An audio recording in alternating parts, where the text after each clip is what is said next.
Good morning, students. I, Dhaval Sangani, welcome you all in Saraswati Group of Education. Students, આપ સૌ જાણો છો અત્યારે આપણે ઇંગ્લિશ ગ્રામર ઉપર વર્ક કરી રહ્યા છીએ, સ્ટડી કરી રહ્યા છીએ. છેલ્લા ઘણા સમયથી આપણે ગ્રામરના અલગ અલગ ટોપિકો વિશે અભ્યાસ કરી ચૂક્યા છીએ. એ ટોપિક આવરી લઈએ તો ફર્સ્ટ આપણે હતું ડિગ્રી, ત્યારબાદ એક્ટિવ પેસિવ કરાવ્યું, ત્યારબાદ ટેન્સીસ, સિમ્પલ પ્રેઝન્ટ ટેન્સ એટલે કે સાદો વર્તમાન કાળ, સિમ્પલ પાસ્ટ ટેન્સ સાદો ભૂતકાળ અને સિમ્પલ ફ્યુચર ટેન્સ એટલે સાદો ભવિષ્યકાળ. ત્યારબાદ એ ત્રણેય ટેન્સની મિક્સ એક એવો નવો એક વિડિયો લેક્ચર બનાવ્યો જેમાં એ ત્રણેય ટેન્સને અમે આવરી લીધા. ત્યારબાદ છેલ્લે ઈમેલ રાઇટિંગ કેમ કરવું. બધાને અત્યારે મોબાઈલ યુઝ કરતા આવડી જ ગયો હશે. જે લોકોને નહોતો આવડતો એને પણ આ કોરોનાની મહામારીમાં મોબાઈલ યુઝ કરતા આવડી ગયું. એટલે પત્રલેખન કેમ કરવું. અત્યારે આપણે ટપાલ તો લખતા હોય છે, બરોબર? તો એ ટપાલ ટેકનોલોજીનો ઉપયોગ કરી કેમ લખવી એ આપણે ઈમેલ રાઇટિંગમાં શીખા કે ફોર્મલ ઈમેલ લખાય અને ઇનફોર્મલ. અત્યારે આપણે કેવો ઈમેલ ચાલુ રહ્યો છે? ઇનફોર્મલ ઈમેલ એટલે કે આપણા સગા સંબંધીઓને આપણે ઈમેલ લખીએ તો એને ઇનફોર્મલ કહેવાય. કોઈ બિઝનેસને લગતો પત્ર વ્યવહાર હોય તો એને ફોર્મલ કહેવાય. એ પણ આપણે શીખ્યા. ત્યારબાદ જોયું મોડલ ઓક્ઝિલરી, સહાયક ક્રિયાપદો, કેન નું કુડ, વિલ નું વુડ, શેલ નું શુડ, મે નું માઇટ, મસ્ટ અને હેવ. આનો અભ્યાસ આપણે કરી ચૂક્યા છીએ. આજે આપણે શું શીખવાનું છે? યસ, તમે પહેલા ધોરણથી જે ભણો છો ને એ શીખવાનું છે. એસે રાઇટિંગ, નિબંધ લેખન. પહેલા ધોરણમાં, બીજા ધોરણમાં તમારે ગુજરાતીમાં નિબંધ આવતો હોય. ગાયનો નિબંધ લખો, ગાય વિશે 10 વાક્ય લખો, મોર વિશે 10 વાક્ય લખો, બરોબર? પછી ચોથા પાંચમામાં તમને મેળાનો નિબંધ આવતો હોય. ઇંગ્લિશમાં આપણે એલિફન્ટનો નિબંધ છે, ડોગનો નિબંધ છે, પીકોકનો નિબંધ છે. આવું ઘણું બધું શીખા. જ્યારે 8મા 9મામાં 7મામાં આપણે શીખા માય સેલ્ફ એટલે કે મારો પરિચય દેતા શીખ્યા. આઈ એમ ધવલ સાંગાણી અથવા my name is Dhaval Sangani, I am 35 years old. એવું બધું આપણે શીખા.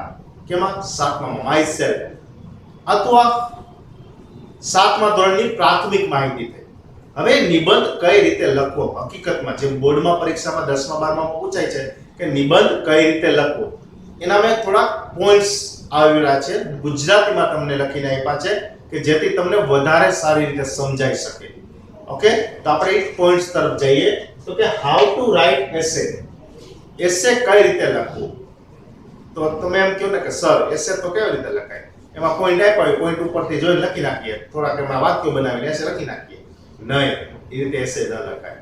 એસે લખાય કે સારો નિબંધ લખવા માટે વિચારો, મંતવ્યો અને લખાણને એક સૂત્રતામાં પરોવી મૌલિક વિચારોને તર્કબદ્ધ રીતે રજૂ કરીને મુદ્દાસર આપેલ પોઈન્ટ્સ ધ્યાનમાં લઈ સુવ્યવસ્થિત રીતે લખવું.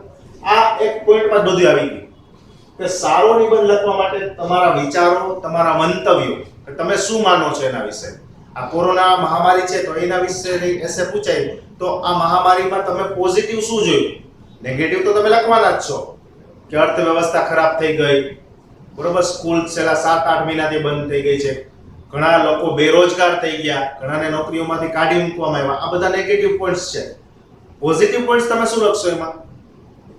કે તમે ફેમિલી સાથે થયા, તમે પરિવારને સારો સમય આપી શક્યા, એકબીજા અડોશ પડોશને સારી રીતે વ્યવસ્થિત સમજી શક્યા. આ એના પોઝિટિવ પોઈન્ટ્સ છે. તો નિબંધમાં પણ એવું હોય મિત્રો કે પોઝિટિવ અને નેગેટિવ બંને થોટ્સ લખવા જરૂરી છે. તો સારો નિબંધ લખવા માટે વિચારો, મંતવ્યો અને લખાણને એક સૂત્રતામાં પરોવી મૌલિક વિચારોને, એટલે તમારા જે મૌલિક વિચારો છે એને તર્કબદ્ધ રીતે રજૂ કરવાના. તર્કબદ્ધ એટલે કે સુવ્યવસ્થિત ભાષામાં. તર્કબદ્ધ રીતે એટલે કે તમને જે વિચાર આવ્યો છે કે આપણે આમ કરવું છે તો એને એ વિચારને તમારે તમારી ભાષામાં કન્વર્ટ કરીને, તમારી ભાષા એટલે કે સારી ભાષામાં કન્વર્ટ કરીને રજૂ કરીને મુદ્દાસર આપેલ પોઈન્ટ્સને ધ્યાનમાં લેવાના છે. કે એસે હોય ને, એસેમાં 7 થી 8 પોઈન્ટ્સ આપેલા હોય. ફોર એક્ઝામ્પલ મહાત્મા ગાંધીનો એસે તમને પૂછાય તો કે when was he born?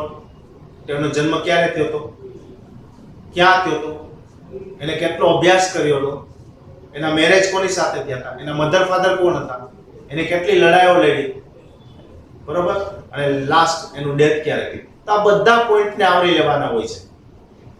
સુવ્યવસ્થિત રીતે લખવું. ત્યારબાદ છે સમયને ધ્યાનમાં રાખવું. સમયને ધ્યાનમાં રાખવું એટલે જ્યારે તમે એક્ઝામ દેતા હો, તમને નિબંધ આવડે છે, તો એવું એટલામાં એટલું ઓતપ્રોત નહીં થઈ જવાનું કે આપણે 30 થી 35 મિનિટ આપી દઈએ. જો એ 7 કે 8 માર્ક્સ માટે આપણે અડધી કલાક એમાં આપી દીધા, આપણું પેપર 3 કલાકનું 100 માર્ક્સનું હોય, 3 કલાકની 100 માર્ક્સ, તો 1 કલાકમાં 33 માર્ક્સનું આપણે પૂરું કરવાનું હોય. જો અડધી કલાકમાં આપણે 7 થી 8 માર્ક્સમાં અડધી કલાક ખર્ચી નાખીએ તો પાછળ આપણે ખેંચાવવું પડે અથવા આપણું પેપર બાકી રહી જાય. એટલે કે સમયને પણ ખાસ ધ્યાન દેવું. જ્યારે તમે નિબંધ લખો છો ત્યારે તમે સમયને પણ ખાસ ધ્યાન દેતા શીખજો. પોઝિટિવ નેગેટિવ બાબતોની નોંધ કરવી અથવા નોંધવી. પોઝિટિવ નેગેટિવ મેં તમને હમણાં જ કીધું ને કે પોઝિટિવ એટલે શું? પોઝિટિવ એટલે કે તમે એમાં સારું શું જોવો છો. મેં હમણાં તમને ઉદાહરણ આપ્યું કોરોનાની મહામારી. તો કોરોના મહામારીમાં તમે સારું શું જોયું? તમને કોવિડ-19 એવો ઇંગ્લિશમાં એસે પૂછાય. જો વિદ્યાર્થી મિત્રો, અત્યારથી હું તમને 10th નો બેઝ ક્લિયર કરાવું છું, બરોબર. અત્યારે આપણે 8મા અને 9મા છીએ, પણ હું અત્યારે 10મા લેવલની વાત કરું છું. ઓકે, તો કે 10મા લેવલમાં જો કોવિડ-19 નો એસે પૂછાય અથવા 9મા ધોરણમાં પણ કોવિડ-19 નો એસે પૂછાય તો તમે શું કરશો? તો કે તેના નેગેટિવ પાસા તો તમને યાદ જ છે. એ આપણે ન્યૂઝમાં જોઈએ છીએ કે આટલું સંક્રમણ થાય છે, બરોબર. આ કોરોના છે કેવી રીતે ફેલાય છે? તો કે સંક્રમણના હિસાબે એકબીજાને સ્પર્શ કરવાથી, એકબીજાના શ્વાસોશ્વાસથી. તો એની શું તમે કેર કરી એ પણ તમે લખી શકો. એના પોઝિટિવ પોઈન્ટ શું? તો કે તમે તમારા મિત્રો સાથે આવ્યા, મિત્રોથી વધુ નજીક આવ્યા, તમારા ફેમિલી મેમ્બર સાથે સમય કાઢવાનો તમને ટાઈમ મળ્યો. અમુક લોકો છે ને એ ટૂર કરતા હોય, પોતાના બિઝનેસ માટે ટૂર કરતા હોય, તો એ ટૂરમાં મહિનો દિવસ 25 દિવસ બહાર ગામ રહેતા હોય અને 5 કે 6 દિવસ મહિનામાં પોતાના ફેમિલી સાથે રહેતા હોય. તો છેલ્લા 6 મહિના એ પોતાના ફેમિલી સાથે છે. હા, એને આર્થિક રીતે ફટકો પડ્યો હશે, પણ પોઝિટિવ આપણે શું જોયું? તો કે પોઝિટિવ આપણે જોયું કે એને પોતાના ફેમિલી સાથે ટાઈમ સ્પેન્ડ કરવાનો સમય મળ્યો. એનો પોઝિટિવ પોઈન્ટ થયો. ઓકે, તો ઈ પોઝિટિવ પોઈન્ટ પણ આપણે લખવાના હોય છે નિબંધમાં. માત્ર એક પક્ષ નથી લખવાનો. અહીં આવશે આગળ આપણે કે કોઈ એક પક્ષને બ્લેમ નથી કરવા નિબંધમાં. ત્યારબાદ તાર્કિક રીતે ટોપિકને ગોઠવવું. તાર્કિક રીતે ટોપિકને ગોઠવવો એટલે તો કે પહેલા મહાત્મા ગાંધીજી રાજકોટમાં ભણ્યા હતા. મહાત્મા ગાંધીજીનો જન્મ એમ ન આવે. પહેલા જન્મ થાય, પછી એનું બાળપણ આવે, પછી એનું ભણતર આવે. એટલે કે તાર્કિક રીતે, ક્રમબદ્ધ રીતે ટોપિકને ગોઠવવા. ઓકે, માણસનું મૃત્યુ પહેલા ન કરી દેવું નિબંધ લખવાની સ્ટાર્ટમાં. ઓકે, પહેલાને જન્મ કરવાનો. કોઈ આપણને નેશનલ લીડર વિશે એસે પૂછાણો હોય, સ્પેસિફિક નામ લઈને પૂછાણો હોય કે સરદાર વલ્લભભાઈ પટેલનો એસે લખો, બરોબર. તો પહેલા એનો જન્મ, ક્યાંના વતની હતા, પછી એના મા બાપનું નામ, એનું બાળપણ આવી રીતે પસાર થયું, એને આ સ્કૂલમાં અભ્યાસ કર્યો, પછી એને આ ડિગ્રી મેળવી, વધુ અભ્યાસ માટે તેઓ ફોરેન ગયા, ત્યાંથી પાછા આવ્યા અને ભારતમાં એને પ્રેક્ટિસ શરૂ કરી, પછી સ્વાતંત્ર્ય ચળવળમાં ભાગ લીધો. આ બધા પોઈન્ટ્સને ક્રમસર ગોઠવવાના, તાર્કિક રીતે ગોઠવી અને નિબંધ લખવો. ત્યારબાદ વ્યાકરણની રીતે ભૂલો ઓછી આવે તે ધ્યાનમાં લેવું અને શરૂઆત, મધ્ય અને અંત વ્યવસ્થિત ગોઠવવું. હવે વ્યાકરણની રીતે ભૂલો ઓછી આવે પછી તમે તે એસે છે ને ઇંગ્લિશમાં લખતા હો, હિન્દીમાં હોય કે ગુજરાતીમાં હોય. ફરીવાર યાદ રાખજો મિત્રો કે ઈ એસે છે ઇંગ્લિશમાં હોય, ગુજરાતીમાં હોય કે હિન્દીમાં હોય, તમારે એમાં ભૂલો ઓછી કરવાની છે. ગ્રામેટિકલ ભૂલો, વ્યાકરણની ભૂલો, બરાબર. ઇંગ્લિશમાં લખતા હો તો વ્યાકરણની ભૂલ શું થાય? એક તો સ્પેલિંગ ભૂલ થાય, પછી કાળ પરિવર્તન થઈ જાય, બરાબર.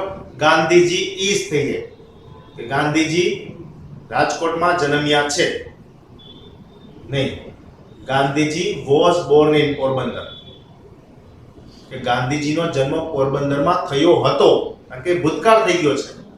તો આવી વ્યાકરણની ભૂલ થાય. પછી ગુજરાતીમાં શું થાય? હ્રસ્વ દીર્ઘઈની ભૂલ થાય. હિન્દીમાં પણ એ જ રીતે અનુસ્વાર ભૂલાઈ જાય, ક્યારેક ખડીપાઈ ભૂલાઈ જાય. ઓકે, તો આ ગ્રામેટિકલ ભૂલો ન થાય એનું ખાસ ધ્યાન રાખવાનું. પછી શરૂઆત, મેં તમને હમણાં જ કીધું ને કે તાર્કિક રીતે નિબંધને ગોઠવવાનો છે. તાર્કિક રીતે નિબંધને ગોઠવવાનો છે એટલે તો કે શરૂઆત, મધ્ય અને અંત આ બધાને વ્યવસ્થિત રીતે ગોઠવવાના છે. શરૂઆત કેમ કરવાની છે? તો કે કોઈ પણ વિષય આપણને ટોપિક ઉપર એસે પૂછ્યો હોય, ફોર એક્ઝામ્પલ હમણાં મેં તમને કીધું તો કે માય ફેવરિટ ગેમ, તો ક્રિકેટ. માય ફેવરિટ ગેમ કઈ? તો કે ક્રિકેટ. તો ક્રિકેટ વિશે તમે જ્યારે શરૂઆત કરો છો તો શું થાય છે? ક્રિકેટ વિશે તમે શરૂઆત કરો છો તો સીધા ક્રિકેટ ઉપર નથી આવી જતા. પહેલા શું કે આ ગેમ છે એ આઉટડોર ગેમ છે. આ ટીમમાં 11 પ્લેયર્સનો સમાવેશ કરવામાં આવે છે. આ ગેમ છે બે ટુકડીઓ એટલે કે બે ટીમો વચ્ચે રમવામાં આવે છે. આ ગેમના કેટલા પ્રયોગ, આ ગેમના કેટલા પ્રકાર છે એ પણ ક્રિકેટના 3 પ્રકાર છે. ક્યાં ક્યાં? તો કે 20-20, પછી વન ડે એટલે કે 50 ઓવરની, અને ટેસ્ટ મેચ એટલે 5 દિવસનો. તો આ એની શરૂઆત થઈ. જો મિત્રો, જ્યારે તમે નિબંધ લખો છો ને ત્યારે તમારી પાસે વોકેબ વધુ હોવું જોઈએ. વોકેબ એટલે શું? યાદ કરો જોઈએ. ઘણીવાર આ શબ્દો તમને આવી ગયો છે. આપણે ઇંગ્લિશમાં બોલીએ છીએ વોકેબ એટલે આપણું શબ્દ ભંડોળ, વોકેબ્યુલરી. આપણું શબ્દ ભંડોળ જેમ વધારે હશે ને એમ આપણને નિબંધ, ઈમેલ કે કોઈ પણ જાતનું પેરેગ્રાફ રાઇટિંગ છે, પિક્ચર રાઇટિંગ છે એ લખવામાં ખૂબ સરળતા રહેશે. જો આપણી પાસે શબ્દ ભંડોળ જ નહીં હોય તો આપણે શું લખશું? કારણ કે આપણને કોઈ વિચારો જ નહીં આવે. વિચાર આવશે તો આપણે એ વિચારને કઈ રીતે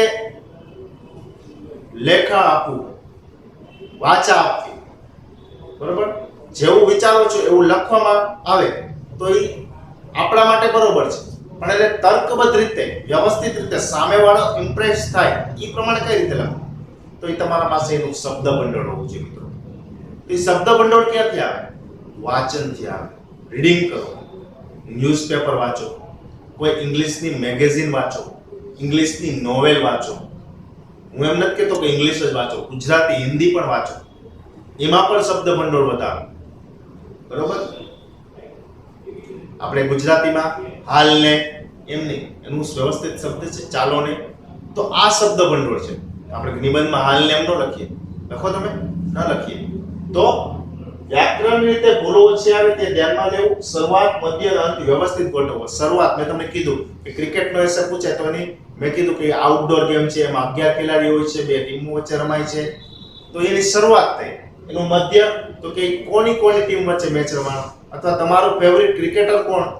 તો કે સચિન તેંડુલકર. તો એનું મધ્યમાં કે કેટલી મેચો રમ્યો, એને કઈ કીર્તિઓ, કામયાબીઓ મેળવી, સિદ્ધિઓ મેળવી, એના વિશે લખાણ કરવું. અને એનો અંત પછી સચિન તેંડુલકર રિટાયર કઈ રીતે થયો એનો અંત થાય કે એને આટલા બધા ભારતને આટલી બધી ખ્યાતિ, નામના અપાવી અને છેવટે તે ક્રિકેટમાંથી વિદાય થયો એટલે કે રિટાયર થયો. શેના લીધે? તો કે ઉંમરને લીધે. કારણ કે ક્રિકેટ એવી ગેમ છે મિત્રો કે એમાં શું જોઈએ? મેન્ટલ, મગજ તો જોઈએ, પણ શારીરિક સ્વાસ્થ્ય પણ જોઈએ, ક્ષમતા પણ જોઈએ. આપણું સ્વાસ્થ્ય સારું રહેવું જોઈએ. ફિટનેસ, આપણે ઇંગ્લિશમાં કહીએ ને ફિટનેસ, તો એ ફિટનેસ હોવી જોઈએ, બરોબર? તો આ રીતે શરૂઆત કરવી, મધ્ય અને અંત. ત્યારબાદ જોઈએ આપણે નિબંધનું કોઈ માળખું નથી હોતું. નિબંધ મૌલિક વિચારોથી લખવો. હવે આમાં કોઈ માળખું ન હોય. માળખું એટલે કે તમારે આ જ ભાષામાં નિબંધ લખવાનો. હા, એવું હોય કે ઇંગ્લિશમાં ઇંગ્લિશ ભાષામાં નિબંધ લખાય, પણ એનો કોઈ માળખું ન હોય કે તમારે આવા જ શબ્દોનો વાક્ય કરવો, તમારે ભૂતકાળમાં જ નિબંધ લખવો, તમારે વર્તમાન કાળમાં જ લખવો, એવું ન હોય માળખું. પણ તમારા મૌલિક વિચારોને તમારા શબ્દ ભંડોળથી રજૂ કરવાના છે. તમારે શું કરવાનું છે નિબંધમાં? તમારા મૌલિક વિચારોને વાચા આપવાની છે. જ્યારે વાચા આપશો ને એટલે મનમાં આવશે, ને મનમાં આવશે ને એવું લખાણ થશે. ક્લિયર? ત્યારબાદ નિબંધમાં તમારા વિચારોનું પ્રતિબિંબ લખો. તમે શું માનો છો? મેં તમને એક એક્ઝામ્પલ આપ્યું, COVID-19. એમાં તમારા શું મત છે? તમે શું માનો છો? કે આ રોગ છે એ મહામારી છે, એનાથી વર્લ્ડને બહુ ઇકોનોમિક દ્રષ્ટિએ બહુ લોસ ગયો, પણ એના પોઝિટિવ પોઈન્ટ તમે શું માનો છો, એનું રિફ્લેક્શન તમે શું માનો છો, એ તમારે લખવું. નિબંધમાં બંને પક્ષે વાત કરવી. આ તો આવી ગયું કે નિબંધમાં બંને પક્ષે વાત કરવી એટલે કે નિબંધ પોઝિટિવ અને નેગેટિવ બંને પાસામાં લખાવવો જોઈએ. આપણે કહીએ છીએ ને વિદ્યાર્થી મિત્રો કે સિક્કાની બે બાજુઓ હોય છે, બરાબર? કોઈ પણ વ્યક્તિ હોય છે એની બે અસર હોય છે, સાઈડ ઇફેક્ટ હોય છે બે, એક પોઝિટિવ હોય છે અને એક નેગેટિવ હોય છે. તો આપણે શું ગ્રહણ કરવાનું વિચારો છે, આપણે શું ગ્રહણ કરવાનું? આપણે હંમેશા પોઝિટિવ થોટ ને લેવાનું. શું લેવાનું? પોઝિટિવ થોટ, બરોબર? કોઈના પાસેથી આપણે કઈ મેળવવું હોય ને તો એના ગુણ છે, અવગુણ ન લેવાય, એના ગુણ, એની ક્વોલિટી જે સારી હોય ને એ આપણામાં લેવાય. તો નિબંધ છે એ બંને પક્ષે લખવું. થોડાક એના એડવાન્ટેજ લખવા અને થોડાક એના ડિસએડવાન્ટેજ પણ લખવા. ફોર એક્ઝામ્પલ મોબાઈલ છે, મોબાઈલનો એડવાન્ટેજ શું? તો કે આ મહામારીમાં બહુ કામ આવ્યું, બરાબર? આપણા દૂરના જે ફેમિલી મેમ્બર્સ છે એને નજીક લઈ આવ્યા મોબાઈલ દ્વારા. મોબાઈલ દ્વારા શિક્ષકોએ બાળકોને પૂરેપૂરું સ્ટડી પૂરું પાડ્યું. મોબાઈલ દ્વારા આપણને આસપાસના વિસ્તારમાં આપણે આ મોબાઈલ એપમાં એક કોરોના એપ કરીને આવે છે, એ એપ દ્વારા આપણી આસપાસ કોણ કોરોના સંક્રમિત છે એની પણ ખબર પડી આપણને. તો આ મોબાઈલના એડવાન્ટેજ છે. હવે ડિસએડવાન્ટેજ શું? તો કે બાળકો છે એ વધુમાં વધુ મોબાઈલનો ઉપયોગ કરવાથી એની આંખોમાં ઇફેક્ટ થાય છે, અસર થાય છે, નબળી પડે છે આંખો. એના મેન્ટલ, પબજી એવી ગેમોથી એના મેન્ટલ સ્વાસ્થ્ય ઉપર અસર પડે છે. તે કેવા થઈ જાય છે? વધુ ચંચળ થઈ જાય છે, વધુ ગુસ્સાવાળા થઈ જાય છે, ક્રોધિત થઈ જાય છે અને ચીડચીડિયાપણું બનાવવામાં વધારે આવી જાય છે. તમે બોલાવો ને આવું છો હમણાં આવે એવા જવાબ આપે છે આપણને. તો આ એની સાઈડ ઇફેક્ટ થઈ. પહેલા એના તમે સારા પોઈન્ટ્સ પણ લખ્યા કે સ્ટડીમાં ખૂબ મદદ આવ્યો, બરોબર? એનાથી આપણને ખબર પડી કે આપણે આસપાસ કોણ કોરોના સંક્રમિત છે એપ દ્વારા. સમાચાર, બરોબર? આપણી આજુબાજુમાં કેટલા કોરોના કેસ છે આપણા જિલ્લામાં એના સમાચાર WhatsApp દ્વારા કે કોઈ લાઈવ ટીવી દ્વારા આપણને મળ્યા. તો આ મોબાઈલના ફાયદા લખ્યા. આપણે મોબાઈલના દુરુપયોગ ક્યાં ક્યાં લખ્યા? તો કે એનાથી બાળકો વધારે ચંચળ બન્યા, ચીડચીડિયા બન્યા, વધારે પડતો ટાઈમ એમાં પસાર કરવા લાગ્યા, ફેમિલીથી વિમુખ થવા લાગ્યા. તો આ એના ડિસએડવાન્ટેજ છે. એટલે કે બંને પક્ષે વાત કરી આપણે. નિબંધ માગ્યા પ્રમાણે તેટલા જ શબ્દોમાં લખો, ન ટૂંકું કે ન લાંબુ. જ્યાં લખ્યું હતું ને કે સમયને ધ્યાનમાં રાખવું, એટલે કે માઇક્રો હોય ને કે 400 શબ્દમાં નિબંધ લખો. જીપીએસસી કે યુપીએસસી ની એક્ઝામ હોય મિત્રો, તેમાં 400 શબ્દ 800 શબ્દમાં નિબંધ લખવાનો હોય છે. આપણને તો 100 શબ્દ કે 120 શબ્દમાં નિબંધ લખવાનું પૂછાય છે 10મા સુધી. તો વધીને ઓછામાં ઓછા 80 શબ્દોથી તો પૂછાય જ છે. તો આપણે એ શબ્દોની મર્યાદાને ધ્યાનમાં રાખીને નિબંધ લખવાનો છે. પછી એવું ન થાય કે અડધા પેજમાં જ નિબંધ પૂરો કરી દીધો, બરોબર? ન ટૂંકો કે ન લાંબો, મધ્યમ. 80 શબ્દોમાં આવી ગયો તો 90 95 થાય તો ચાલે, પણ 80 શબ્દના 60 કે 50 શબ્દોમાં પૂરા કરી દો તો ન ચાલે. પણ 80 શબ્દોમાં આવી ગયા તમે 150 શબ્દ સુધી ખેંચી જાવ નિબંધને લંબાવીને તો એ ન ચાલે. નિબંધમાં આપેલ તમામ પોઈન્ટ્સને આવરી લેવા. હવે નિબંધમાં તમને 7 થી 8 પોઈન્ટ પૂછ્યા હોય કે માય ફેવરિટ ક્રિકેટર, તો એનો જન્મ પૂછ્યો હોય, એ ક્યારે ઇન્ડિયાની ક્રિકેટ ટીમ સાથે જોડાણો, બરોબર? એને કેટલી વન ડે રમી, કેટલી T20 રમી, કેટલા ટેસ્ટ રમ્યા, કેટલા રન કર્યા, એની સિદ્ધિઓ કઈ કઈ હતી, એ ક્યારે રિટાયર થયો. તો આ બધા જે પોઈન્ટ્સ છે એ બધાને આવરી લેવાના છે. એ બધા વિશે તમારે 2-3 વાક્યો લખવાના હોય છે. તો વિદ્યાર્થી મિત્રો, આ થઈ આપણે હાઉ ટુ રાઇટ એસે ની જાણકારી. ફરીવાર આપણે રીકેપ કરી લઈએ કે નિબંધ કઈ રીતે સારી રીતે લખવું. તો કે સારો નિબંધ લખવા માટે વિચારો, મંતવ્યો અને લખાણને એક સૂત્રતામાં પરોવી મૌલિક વિચારોને તર્કબદ્ધ રીતે રજૂ કરીને મુદ્દાસર આપેલ પોઈન્ટ્સ ધ્યાનમાં લઈ સુવ્યવસ્થિત રીતે લખવું. આ પહેલા પોઈન્ટમાં જ બધું આવી ગયું, બરોબર? કે સારો નિબંધ લખવા માટે તમારા વિચારો અને મંતવ્યો સારા હોવા જોઈએ. સમયને ધ્યાનમાં રાખવું, બરોબર? કે સમય મર્યાદાને ધ્યાનમાં રાખવાની એક્ઝામમાં. ઓકે, એક્ઝામની વાત થઈ છે. એક્ઝામની સમય મર્યાદાને ધ્યાનમાં રાખવાનું. નિબંધ છે ને મિત્રો, હું માનું છું ને ત્યાં સુધી સ્ટાર્ટિંગમાં લખી લેવાય. પેપર સ્ટાર્ટ કરો ને ત્યારે એસે રાઇટિંગ ક્વેશ્ચન નંબર જે હોય ને એ લખીને સ્ટાર્ટ કરી દેવાનું નિબંધ. શું કામ? કે તમે ત્યારે ફ્રેશ છો, તમારામાં ગ્રીપ હોય, ઝડપ હોય, કારણ કે જેમ જેમ પરીક્ષા જાતી જાય એમ 2 કલાકનો સમય પતી જાય એટલે તમારા હાથમાં દુખાવો શરૂ થઈ જાય, થાકી જાવ તમે, અને પછી છેલ્લે છે ને નિબંધ ઓલું થઈ જાય અને તમારા જે વિચારો છે ને એ પણ થોડાક નબળા થઈ ગયા હોય. મીન્સ કે થાકેલા થઈ ગયા હોય, કારણ કે તમે 2 કલાક સતત બેઠા છો અને એ જ વિશે વિચારી રહ્યો છો. આ તો ફ્રેશ જાઓ અને એસે લખો તો સારામાં સારું છે. પોઝિટિવ અને નેગેટિવ એટલે કે બંને પક્ષે નિબંધ લખો. ટોપિકને તમારી ભાષામાં યોગ્ય વ્યાકરણની દ્રષ્ટિએ ગોઠવવા, વ્યાકરણની રીતે ભૂલો ઓછી આવે તે ધ્યાનમાં લેવું, શરૂઆત, મધ્ય અને અંત કરવો. નિબંધનું કોઈ માળખું નથી, તમારા મૌલિક વિચારોને નિબંધમાં લખવાના છે. તમારા સમયનું, તમારા જે વિચારો છે એનું પ્રતિબિંબ, રિફ્લેક્શન નિબંધમાં પડવું જોઈએ. એના માટે એક જ વસ્તુ છે, તમારું વોકેબ વધવું જોઈએ. વોકેબ્યુલરી એટલે કે શબ્દ ભંડોળ. ફરીવાર કહું છું, તમે ઇંગ્લિશ વર્તમાનપત્ર વાંચતા જાઓ, ખરીદવાની જરૂર નથી, મોબાઈલમાં જ આવે છે. લખો the times of India, the Indian express, બરોબર, નોવેલ છે એ પણ મોબાઈલમાં ઉપલબ્ધ છે. તે રીડિંગ કરો. ન આવડે એ શબ્દ ડિક્શનરીમાં જુઓ. નિબંધમાં બંને પક્ષે વાત કરવી થઈ ગઈ, પોઝિટિવ નેગેટિવ. નિબંધ માગ્યા પ્રમાણે કેટલા શબ્દોમાં લખવો, ન ટૂંકો કે ન લાંબો, એટલે કે જેટલા શબ્દોમાં માંગ્યું હોય 120 શબ્દ એટલે 120 શબ્દ ઊભું નહીં રહી જવાનું, બરોબર. આ એક્ઝામની વાત થઈ છે, એક્ઝામ્પલ નિબંધમાં પણ આપવા, બરોબર. 120 શબ્દ માંગ્યા હોય તો 120 શબ્દ ઊભો નહીં રહી જવાનો, પણ એનો એન્ડ કરવાનો, એટલે 120 થી 135 શબ્દોની મર્યાદા કાઢી. પછી 120 ના 90 કે 80 પણ ન ચાલે, 115 ચાલે. ઓકે, નિબંધમાં આપેલ તમામ પોઈન્ટ્સને આવરી લેવા. હવે કોઈ પોઈન્ટ્સ નિબંધમાં તમને જે નિબંધ આપ્યો, માય ફેવરિટ ફેસ્ટિવલ દિવાળી, તો દિવાળી વિશે તમે જ્યારે નિબંધ લખો તેમાં જે પોઈન્ટ્સ આપ્યા હોય કે ક્યારે આવે છે, કયા મહિનામાં આવે છે, કઈ રીતે ઉજવાય છે, તમે શું કરો છો ઘરમાં, તો આપણે ઘરની સાફ સફાઈ કરીએ છીએ, દિવાળી પહેલા ધૂમઝારા કાઢીએ છીએ, એ બધા પોઈન્ટ્સને નિબંધમાં આવરી લેવા. તો વિદ્યાર્થી મિત્રો, આ ઇન્ટ્રોડક્શન લેક્ચર હતો, નિબંધ કેવી રીતે લખવું. હવે નેક્સ્ટ લેક્ચરમાં આપણે કોઈ પણ એક નિબંધના ટોપિક વિશે ચર્ચા કરશું.